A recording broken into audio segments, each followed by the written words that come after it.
ಕೈಲಿ ಎಷ್ಟು ಸ್ಪೀಡ್ ಅಲ್ಲಿ ಗಾಡಿ ಓಡಿಸಕ್ಕಾಗುತ್ತೆ ಅಷ್ಟು ಸ್ಪೀಡ್ ಅಲ್ಲಿ ನಾವು ಗಾಡಿ ಓಡಿಸಬಹುದು. 100 ಆಯ್ತು. ಡ್ರೈವಿಂಗ್ ಲೈಸೆನ್ಸ್ ನ ಕ್ಯಾನ್ಸಲ್ ಮಾಡ್ತಾರೆ. ಇಂಡಿಯನ್ ಹೈವೇಸ್ ಚಾಲೆಂಜಿಂಗ್ ಅಂತೆ, ಜರ್ಮನಿ ಹೈವೇಸ್ ಬೋರಿಂಗ್ ಅಂತೆ. ನಾವೇ ಹಾಕೋಬೇಕು, ನಾವೇ ದುಡ್ಡು ಪೇ ಮಾಡಿ ಹೋಗ್ಬೇಕು, ಯಾರು ಪೆಟ್ರೋಲ್ ಹಾಕಕ್ಕಿರಲ್ಲ. ಆಲ್ರೆಡಿ ಇಲ್ಲಿ ಪೊಲೀಸ್ ಬಂದಿದ್ದಾರೆ, ಯಾರೋ ಒಬ್ರು ದುಡ್ಡು ಕೊಡ್ದಾನೆ ಹಂಗೆ ಹೋಗಿದಾರಂತೆ. ಸೊ ನಮ್ಮ 11ನೇ ದೇಶ. ಹಾಯ್ ಹಲೋ ಎಲ್ರಿಗೂ ನಮಸ್ಕಾರ, welcome back to the channel. ಎಲ್ಲರೂ ಹೇಗಿದ್ದೀರಾ? ಎಲ್ಲರೂ ತುಂಬಾನೇ ಚೆನ್ನಾಗಿದ್ದೀರಾ ಅಂತ ಅನ್ಕೊಂಡಿದೀನಿ. ತುಂಬಾ ಜನ ನಾವು ಕಾರ್ ತಗೊಂಡಿದ್ ವಿಡಿಯೋ ಹಾಕದ್ಮೇಲಿಂದ ಲಾಗ್ ಮಾಡಿ ಮರ್ಸಿಡೀಸ್ ಅಲ್ಲಿ ಅಂತ ಕೇಳ್ತಿದ್ರಿ. ಸೊ ಫೈನಲಿ ನಾವಿವತ್ತು ನಮ್ಮ ಕಾರ್ ತಗೊಂಡು ಬೇರೆ ದೇಶಕ್ಕೆ ಹೊರಟಿದೀವಿ.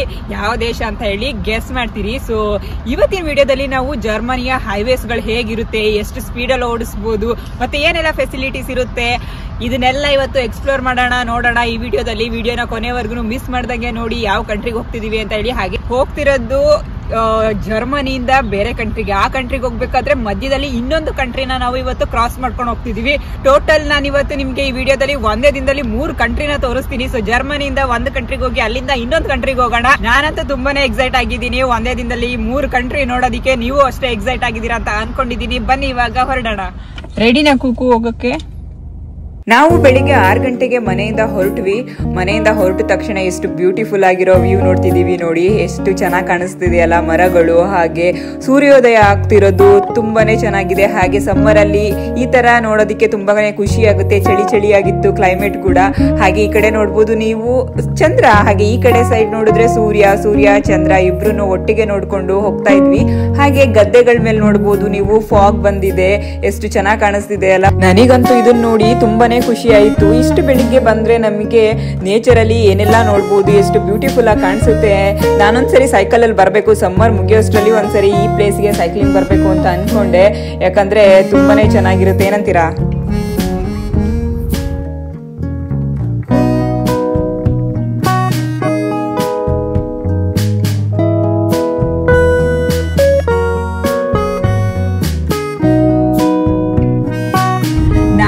ಜರ್ಮನಿಯ ಹೈವೇನ ಎಂಟರ್ ಆದ್ವಿ. ನಿಮಗೆ ಗೊತ್ತಾ, ಇಡೀ ಪ್ರಪಂಚದಲ್ಲೇ ಜರ್ಮನಿಯಲ್ಲಿ ಸ್ಪೀಡ್ ಲಿಮಿಟ್ ಇಲ್ಲ. ಹೈವೇಲಿ ಕೆಲವೊಂದ್ ಕಡೆ ಸ್ಪೀಡ್ ಲಿಮಿಟೇ ಇಲ್ಲ. ನಮ್ ಕೈಲಿ ಎಷ್ಟು ಸ್ಪೀಡ್ ಅಲ್ಲಿ ಗಾಡಿ ಓಡಿಸಕ್ಕಾಗುತ್ತೆ ಅಷ್ಟು ಸ್ಪೀಡ್ ಅಲ್ಲಿ ನಾವು ಗಾಡಿ ಓಡಿಸಬಹುದು. ಗಾಡಿ ಎಲ್ಲ ಫಾಸ್ಟ್ ಆಗಿ ಓಡಿಸಕ್ಕೆ ಇಂಟ್ರೆಸ್ಟ್ ಇರುತ್ತಲ್ಲ, ಅವರು ಇಲ್ಲಿಗೆ ಬಂದು ಇಲ್ಲಿ ಹೈವೇಲಿ ಗಾಡಿ ಓಡಿಸ್ತಾರಂತೆ. ಕೆಲವೊಂದ್ ಕಡೆ ಸ್ಪೀಡ್ ಲಿಮಿಟ್ ಇರುತ್ತೆ, ಬಟ್ ಕೆಲವೊಂದು ಕಡೆ ಇರಲ್ಲ. ನಮಗೆ ಎಷ್ಟು ಸ್ಪೀಡ್ ಅಲ್ಲಿ ಓಡಿಸಬಹುದು, ಎಷ್ಟು ಸ್ಪೀಡ್ ಅಲ್ಲಿ ಓಡಿಸಕ್ಕಾಗುತ್ತೆ ಅಷ್ಟು ಸ್ಪೀಡ್ ಅಲ್ಲಿ ಓಡಿಸಬಹುದು. ಬನ್ನಿ ಇವತ್ತು ಜರ್ಮನಿ ಹೈವೇನ ಎಕ್ಸ್ಪ್ಲೋರ್ ಮಾಡೋಣ. ಹಾಗೆ ಹೇಗಿರುತ್ತೆ ಎಕ್ಸ್ಪೀರಿಯನ್ಸ್ ಎಲ್ಲ ಈ ವಿಡಿಯೋದಲ್ಲಿ ನೋಡೋಣ. ಓ ಮೈ ಗಾಡ್, ಅಜ್ಜಿ ಮುಂದೆ ತಾತ ಹಿಂದೆ ಅಜ್ಜಿ ಓಡಿಸ್ತಾ ಇರೋದು ಹೆಂಗ್ ಹೋಗ್ತಿದಾರ ನೋಡಿ. ಫುಲ್ ಟೀಮೇ ಇದೆ.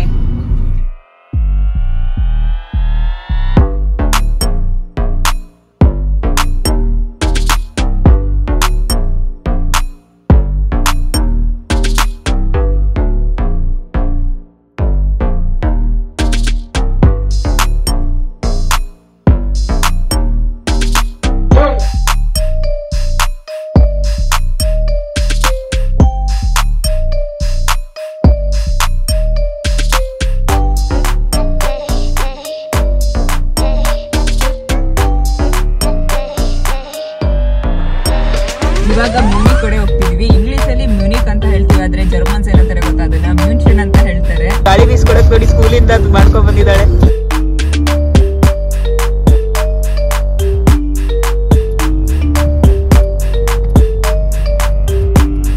ಇವಾಗ ಇಲ್ಲಿ ಬ್ರೇಕ್ಫಾಸ್ಟ್ಗೆ ಅಂತ ನಿಲ್ಸಿದೀವಿ. ಸೊ ಬನ್ನಿ ಒಳಗಡೆ ಹೇಗಿದೆ, ಏನೇನು ಬ್ರೇಕ್ಫಾಸ್ಟ್ ಸಿಗುತ್ತೆ ಅಂತ ನೋಡೋಣ. ಓಕೆ, ರೆಸ್ಟ್ ರೂಮ್ ಯೂಸ್ ಮಾಡೋದಕ್ಕೆ ನೋಡಿ ಇಲ್ಲಿ €1 ಕೊಟ್ಟು ಹೋಗ್ಬೇಕು. €1 ಅಂದ್ರೆ ₹90. ನೋಡಿ ಎಷ್ಟು ನೀಟಾಗಿ ಎಲ್ಲ ಇಟ್ಟಿದ್ದಾರೆ ಅಂತ ಹೇಳಿ. ಹಾಗೆ ಇಲ್ಲಿ ಇಂಟ್ರೆಸ್ಟಿಂಗ್ ಏನನ್ಸ್ತು ಅಂತ ಹೇಳಿದ್ರೆ, ಇಲ್ಲಿ ನೋಡಿ ಟಿಶ್ಯೂ ತಗೋಬೇಕು ಅಂದ್ರೆ ಸೆನ್ಸರ್, ಹಾಗೆ ನಾವು ಹ್ಯಾಂಡ್ ವಾಶ್ ಮಾಡ್ಕೊಂಡಾದ್ಮೇಲೆ ಸ್ಯಾನಿಟೈಸ್ ಕೂಡ ಮಾಡ್ಕೋಬಹುದು. ನೋಡಿ ಇಲ್ಲಿ ಸ್ಯಾನಿಟೈಸರ್ ಇಟ್ಟಿದ್ದಾರೆ. ಓಕೆ, ಮಕ್ಕಳಿಗೆ ಅಂತ ಸಪ್ರೇಟ್ ಕೂಡ ಮಾಡಿದ್ದಾರೆ ನೋಡಿ. ಎಲ್ಲ ಸಪ್ರೇಟ್ ಇರುತ್ತೆ ಇಲ್ಲಿ ಮಕ್ಕಳಿಗೆ. ಸೊ ಇವಾಗ ಕಾಫಿ ಮತ್ತು ಬ್ರೇಕ್ಫಾಸ್ಟ್ ತೊಗೋಬೇಕು. ಯಾವುದೋ ಸ್ಟೂಡೆಂಟ್ಸ್ ಮೋಸ್ಟ್ಲಿ ಟ್ರಿಪ್ ಹೋಗ್ತಿದ್ದಾರೆ ಅನಿಸುತ್ತೆ. ತುಂಬ ಜನ ಬಂದಿದ್ದಾರೆ ನೋಡಿ. ಇದೇ ನೋಡಿ ಬ್ರೇಕ್ಫಾಸ್ಟ್. ನೀವು ಎಲ್ಲಿ ಹೋದ್ರೆ ಇದೇ ಬ್ರೇಕ್ಫಾಸ್ಟ್ಗಳು ಸಿಗೋದು. ಬ್ರೆಡ್, ಬ್ರೆಡ್ಸೆಲ್, ಕ್ರೋಸೆಂಟ್ ಇದ್ದಾನೆ. ಅದು ಬಿಟ್ಟರೆ ಈ ಥರ ಸ್ಯಾಂಡ್ವಿಚ್ಗಳು ಸಿಗುತ್ತೆ, ಬಟ್ ಇದೆಲ್ಲ ಮೀಟ್ದು. ಆ್ಯಸ್ ಯೂಶುವಲ್ ಬ್ರೇಕ್ಫಾಸ್ಟ್ಗೆ ಬ್ರೆಡ್ಸೆಲ್ ತೊಗೊಂಡ್ವಿ, ಸಿಯಾ ಕ್ರೋಸೆಂಟ್ ತೊಗೊಂಡ್ಲು, ಮತ್ತು ಕಾಫಿ. ಸೊ ಇಲ್ಲಿ ಬೇಗ ಬ್ರೇಕ್ಫಾಸ್ಟ್ ತಿನ್ಕೊಂಡು ಹೊರಡೋಣ. ಮತ್ತೆ ಬ್ರೇಕ್ಫಾಸ್ಟ್ ಎಲ್ಲ ತಿಂದಾಯ್ತು, ಇವಾಗ ಹೊರಡ್ತಾ ಇದೀವಿ. ಹೈವೇಲಿ ಈ ತರ ರೆಸ್ಟ್ ಸ್ಟಾಪ್ ಗಳಲ್ಲಿ ನೋಡಿ, ಅಲ್ಲಿ ಇವರು ಬಸ್ಸಿಗೆ ಅಂತಾನೆ ಸಪರೇಟ್ ಪಾರ್ಕಿಂಗ್ ಪ್ಲೇಸ್ ಮಾಡಿದ್ದಾರೆ. ಹಾಗೆ ಈ ಕಡೆ ನೋಡ್ತಿದ್ದೀರಾ ಇದೆಲ್ಲ ಕಾರ್ಗಳಿಗೆ ಮತ್ತೆ ಟ್ರಕ್ಗಳಿಗೆ ಆ ಕಡೆ ಪಾರ್ಕಿಂಗ್ ಪ್ಲೇಸ್ ಮಾಡಿದ್ದಾರೆ. ಬನ್ನಿ ಹೊರಡೋಣ.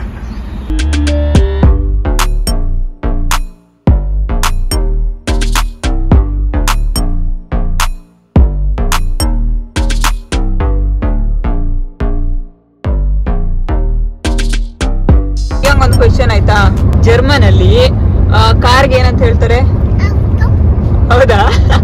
ಇಲ್ಲಿ ನೋಡಿ, ಅಲ್ಲಿ ಹೈವೇಲಿ 120 ಅಂತ ಹಾಕಿದಾರಲ್ಲ, ಅದು 6 ಇಂದ 20 ವರೆಗೆ 120 ಕಿಲೋಮೀಟರ್ ಸ್ಪೀಡ್ ಅಲ್ಲಿ ಓಡಿಸ್ಬೇಕು.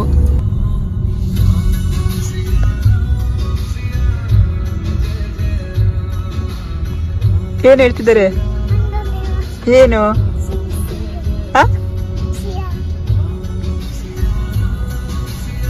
ಈ ಕಡೆ ನೋಡ್ತಿದ್ದೀರಾ, ಈ ಕಡೆ ಫುಲ್ ದೊಡ್ಡ ದೊಡ್ಡ ವೆಹಿಕಲ್ಸ್ ಗಳಿದೆ. ಈ ಕಡೆ 2 ಲೈನ್ ಅಲ್ಲಿ ಕಾರ್ಗಳು ಹೋಗ್ತಿದೆ ನೋಡಿ.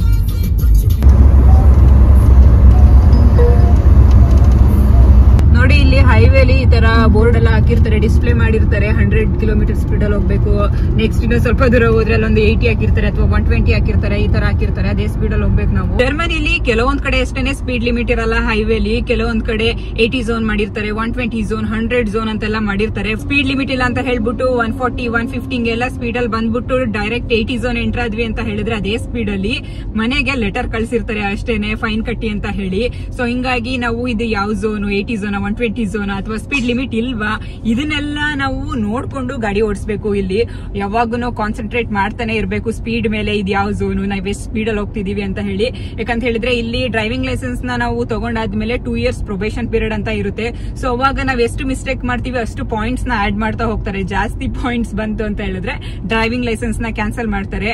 ಸೊ ಹಂಗಾಗಿ ನಾವು ಯಾವಾಗೂ ಡ್ರೈವ್ ಮಾಡ್ಬೇಕಾದ್ರೆ ಕಾನ್ಸಂಟ್ರೇಟ್ ಮಾಡಬೇಕು. 30 ಝೋನ್ ಕೂಡ ಮಾಡಿರ್ತಾರೆ ಇಲ್ಲಿ.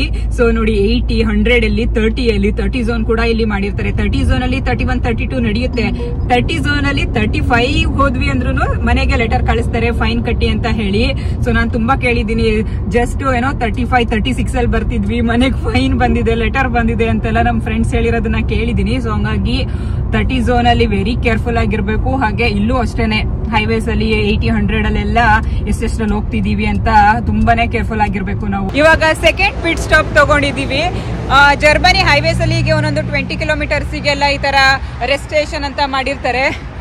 ಬನ್ನಿ ಇವಾಗ ಇವ್ರನ್ನ ಎಕ್ಸ್ಪೀರಿಯನ್ಸ್ ಹೇಗಿದೆ ಜರ್ಮನಿ ಹೈವೇಲಿ ಡ್ರೈವ್ ಮಾಡ್ತಿರೋದು ಅಂತ ಕೇಳೋಣ. ಹೇಗಿದೆ ಎಕ್ಸ್ಪೀರಿಯನ್ಸ್? ಚೆನ್ನಾಗಿದೆ. ಬೋರಿಂಗ್, ಸ್ವಲ್ಪ ಬೋರಿಂಗ್. ಯಾಕೆ? 200 ಕಿಲೋಮೀಟರ್ಸ್ 250 ಕಿಲೋಮೀಟರ್ ಸ್ಪೀಡ್ ಅಲ್ಲೆಲ್ಲ ಓಡಿಸಬಹುದು. ಅದು ಸುಮ್ಮನೆ ಒಂದ್ಸರಿ ನೋಡೋಣ ಅಂತ ಕಂಟಿನ್ಯೂಸ್ ಓಡಿಸೋಕ್ಕಾಗಲ್ಲ. ಬೋರಿಂಗ್.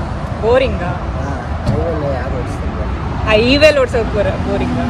ಓಕೆ, ಬೇರೆ ಅಂತಂದ್ರೆ ಸಿಸ್ಟಮೆಟಿಕ್ ಆಗಿ ಓಡಿಸ್ಬೇಕು. ಇಲ್ಲಿ ಚೆನ್ನಾಗಿರುತ್ತೆ, ಎಲ್ಲ ರೂಲ್ಸ್ ಫಾಲೋ ಮಾಡ್ತಾರೆ. ಓಕೆ, ಇಂಡಿಯನ್ ಹೈವೇಲಿ ಓಡಿಸೋ ಎಕ್ಸ್ಪೀರಿಯನ್ಸ್ ಹೇಗಿದೆ? ಅದು ಚೆನ್ನಾಗಿದ್ಯಾ, ಇದು ಚೆನ್ನಾಗಿದ್ಯಾ? ನೋಡು, ಒಂದೊಂಥರ ಡಿಫ್ರೆಂಟ್. ಅಲ್ಲಿ ಹೈವೇಗಳು ಚಾಲೆಂಜಿಂಗ್. ಹಂಗೆ ಇಂಡಿಯನ್ ಹೈವೇಸ್ ಚಾಲೆಂಜಿಂಗ್ ಅಂತೆ, ಜರ್ಮನಿ ಹೈವೇಸ್ ಬೋರಿಂಗ್ ಅಂತೆ. ಸೊ ಬನ್ನಿ ಇವಾಗ ಒಂದು 5 ನಿಮಿಷ ರೆಸ್ಟ್ ತಗೊಂತೀವಿ. 5 ನಿಮಿಷ ರೆಸ್ಟ್ ತಗೊಂಡು ಮತ್ತೆ ಕಂಟಿನ್ಯೂ ಮಾಡೋಣ.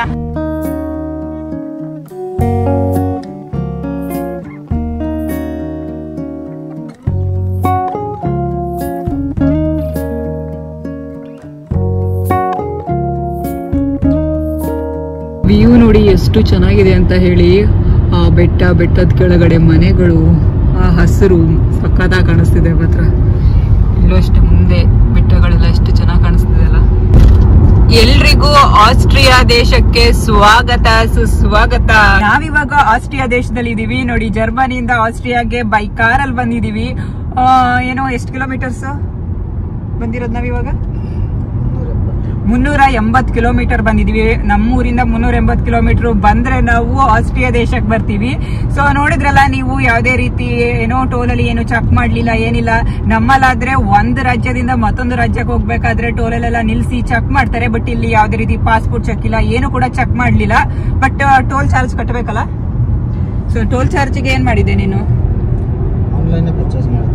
ಇಲ್ಲಿ ಬಂದು ಟೋಲ್ ಏನು ಕಟ್ಟಿಲ್ಲ, ನಾವು ಆನ್ಲೈನ್ ಅಲ್ಲೇ ಪರ್ಚೇಸ್ ಮಾಡ್ಕೊ ಬಂದ್ವಿ. ಸೊ ಇವಾಗ ಆಸ್ಟ್ರಿಯಾದಲ್ಲಿ ಹೋಗ್ತಾ ಇದೀವಿ. ಸೊ ಆಸ್ಟ್ರಿಯಾದಿಂದ ಮತ್ತೆ ಇನ್ನೊಂದು ದೇಶ ಕರ್ಕೊಂಡು ಹೋಗ್ತೀನಿ. ಯಾವ ದೇಶ ಅಂತ ಗೆಸ್ ಮಾಡ್ತೀರಿ, ಹಾಗೆ ವಿಡಿಯೋನ ಸ್ಕಿಪ್ ಮಾಡ್ದಂಗೆ ನೋಡ್ತಾ ಇರಿ. ಆಸ್ಟ್ರಿಯಾದಲ್ಲಿ ಯಾವ ಸಾಂಗ್ ಹಾಕಿದಾರೆ ನೋಡಿ. ಈ ಹಾಡು ಇಷ್ಟನಾ ನಿಂಗೆ? ಇಷ್ಟ ಅಂತಲ್ಲ, ಹಾಡು ಕೇಳಿದ್ರೆ ಒಂಥರ ರಿಲ್ಯಾಕ್ಸ್ ಮಾಡ್ತಾರೆ. ಹಂಗೆ ರಿಲ್ಯಾಕ್ಸಿಂಗ್ ಸಾಂಗ್ಸ್ ಇದೆಲ್ಲ. ಹೌದು, ಈ ಸಾಂಗ್ ಚೆನ್ನಾಗಿದೆ. ಯುರೋಪ್ ಅಲ್ಲಿ ಕನ್ನಡ ಹಾಡುಗಳ ಕಲರವ ಏನಂತೀರಾ? ಯಾರ್ಯಾರಿಗೆ ಈ ಸಾಂಗ್ ಇಷ್ಟ ಕಮೆಂಟ್ ಮಾಡಿ ಹೇಳಿ. ಹಾಗೆ ಎಷ್ಟು ವರ್ಷ ಆದ್ಮೇಲೆ ನೀವು ಈ ಸಾಂಗ್ ಕೇಳ್ತಿದ್ದೀರಾ ಅಂತ ಕೂಡ ಕಮೆಂಟ್ ಮಾಡಿ ಹೇಳಿ.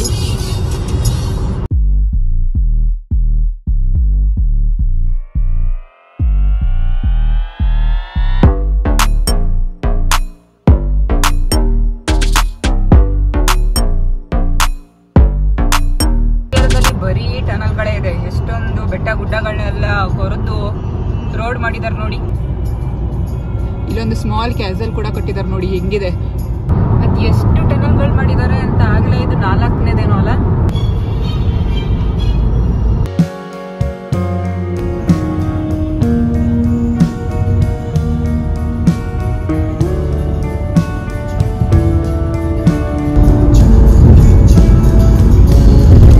ನಾವಿವಾಗ ಈ ಬೆಟ್ಟದೊಳಗಡೆ ಹೋಗ್ತಾ ಇದೀವ.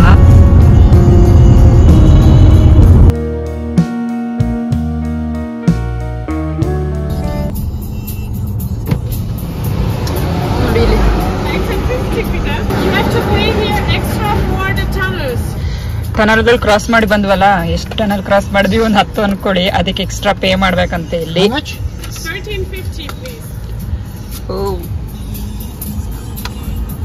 13.5 euros ಪೇ ಮಾಡ್ಬೇಕಂತೆ ನೋಡಿ ಎಕ್ಸ್ಟ್ರಾ. ಅದಕ್ಕೆ ಎಷ್ಟು ಪೇ ಮಾಡಿದೆ? ಅದಕ್ಕೆ ಎಷ್ಟು ಪೇ ಮಾಡಿದೆ?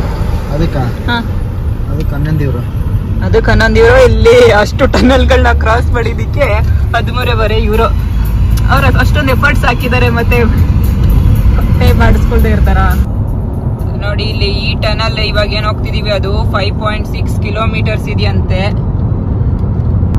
ಆಚೆಗೆ ಬಂದ್ವಿ. ಎಸ್, ಸಿಯಾ ಕೂಡ ಎದ್ದಿದ್ದಾಳೆ. ಮಲ್ಕೊಂಡಿದ್ಲು, ಒಂದು 2 hours ಮಲಗಿದ್ಲು. ಅದಕ್ಕೆ ಆರಾಮಾಗಿ ಬಂದ್ವಿ. ಇವಾಗ ಮಾತಾಡಕ್ ಸ್ಟಾರ್ಟ್ ಮಾಡ್ಬೇಕು ಇವಳ ಜೊತೆ, ಅಲ್ಲ ಚಿನ್ನಿ? ಆಸ್ಟ್ರಿಯಾದಲ್ಲಿ ಇವಾಗ ಪೆಟ್ರೋಲ್ ಹಾಕ್ಸ್ಕೊಳಕ್ಕೆ ಅಂದ್ಬಿಟ್ಟು ಸ್ಟಾಪ್ ಮಾಡಿದೀವಿ. ಇಲ್ಲೆಲ್ಲ ನಾವೇ ಪೆಟ್ರೋಲ್ ಹಾಕ್ಸ್ಕೊಬೇಕು, ನಾವೇ ಹಾಕೋಬೇಕು, ನಾವೇ ದುಡ್ಡು ಪೇ ಮಾಡಿ ಹೋಗ್ಬೇಕು. ಯಾರು ಪೆಟ್ರೋಲ್ ಹಾಕಕ್ಕಿರಲ್ಲ. ಏನದು 2.1 ಯೂರೋನಾ? ಅಲ್ಲೆಷ್ಟು ಜರ್ಮನಿಯಲ್ಲಿ?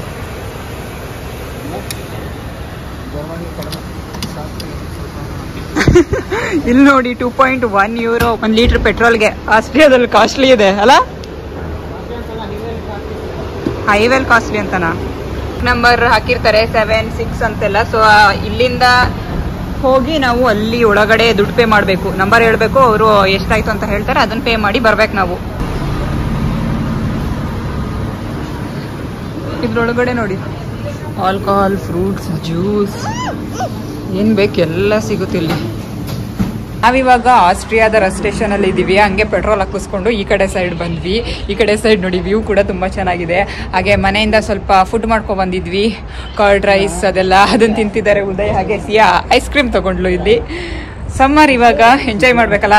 ಇಲ್ಲಿ ನೋಡಿ ಸೈಕಲ್ಲು ಪ್ಲಸ್ ಕ್ಯಾಂಪಿಂಗ್ಗೆ ಎಲ್ಲ ರೆಡಿ ಮಾಡ್ಕೊಂಡು ಹೋಗ್ತವ್ರೆ. ಅದ್ರಲ್ಲಿ ಸೈಕ್ಲಿಂಗ್ ಮಾಡಿ ಅಲ್ಲಿ ರಾತ್ರಿ ಅದ್ರಲ್ಲಿ ಸ್ಟೇ ಮಾಡ್ತಾರೆ ನೋಡಿ. ನಿಮ್ಗೂ ಡೌಟ್ ಇರುತ್ತಲ್ವಾ, ಯಾಕಂದ್ರೆ ಇಲ್ಲಿ ಯಾರೋ ದುಡ್ಡಿಸ್ಕೊಳಕ್ಕಿರಲ್ಲ. ಪೆಟ್ರೋಲ್ ಹಾಕ್ಸ್ಕೊಂಡು ಸುಮ್ನೆ ಹಂಗೆ ಹೋಗ್ಬಿಟ್ರೆ ಏನ್ ಮಾಡೋದು ಅಂತ ಹೇಳಿ ಆಲ್ರೆಡಿ ಇಲ್ಲಿ ಪೊಲೀಸ್ ಬಂದಿದ್ದಾರೆ. ಯಾರೋ ಒಬ್ರು ದುಡ್ಡು ಕೊಡ್ದಾನೆ ಹಂಗೆ ಹೋಗಿದಾರಂತೆ. ಸೊ ಇವ್ರು ಏನ್ ಮಾಡ್ತಾರೆ ಅಂತ ಹೇಳಿದ್ರೆ, ಅವರಿಗೆ ಗಾಡಿ ನಂಬರ್ ಅದ್ರದ್ದೆಲ್ಲ CCTV ಇಟ್ಟಿರ್ತಾರೆ, ನಂಬರ್ ಎಲ್ಲ ಸ್ಕ್ರೀನ್ ಶಾಟ್ ಕೊಡ್ತಾರೆ.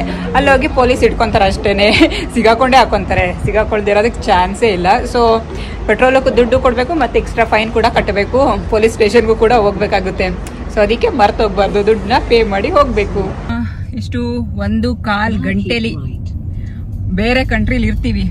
ಯಾವ ಕಂಟ್ರಿ ಗೆಸ್ ಮಾಡ್ತಾ ಇರಿ. ಏನ್ ಚಿನಿ ಇದು? ಚಿನಿಯ ಸಾಂಗ್ ಬಂದಾಗ ಇದು